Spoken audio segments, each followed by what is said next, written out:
Reels আসলো, সেখান থেকে আমি জানতে পারলাম নাকি ভূমিকম্প হয়েছে, তাও আবার 20 ঘন্টা পর। পৃথিবীতে কত কিছু ঘুরে যাচ্ছে কিন্তু আমি জানতে পারতেছি না। ভগবান তুমি আমাকে জাহান্নামে পাঠায় দাও, কারণ পৃথিবীতে কি হচ্ছে না হচ্ছে, কি ঘটতেছে না ঘটতেছে কিছুই আমি খবর রাখি না। আর আমাকে পৃথিবীতে রাইখে লাভ নাই, কারণ আমি পৃথিবীর কোনো খোঁজ খবর কোনো কিছুই রাখতে পারি না। আর মানুষ এদিকে নাকি ফ্যান দুলতেছে দেখছে, বিছনার দোলা দেখছে, মাটির দোলা দেখছে, কিন্তু আমি সেই সময় কোথায় ছিলাম সেটাই জানি না।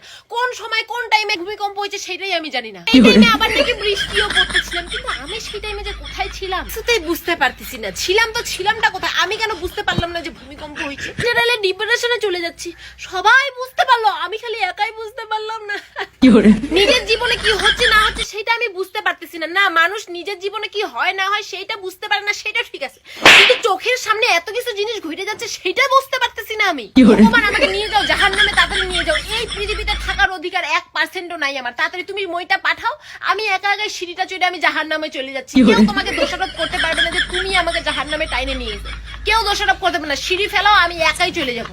এই পৃথিবীতে থাকার অধিকার আমার 1%ও কি 0%ও নাই।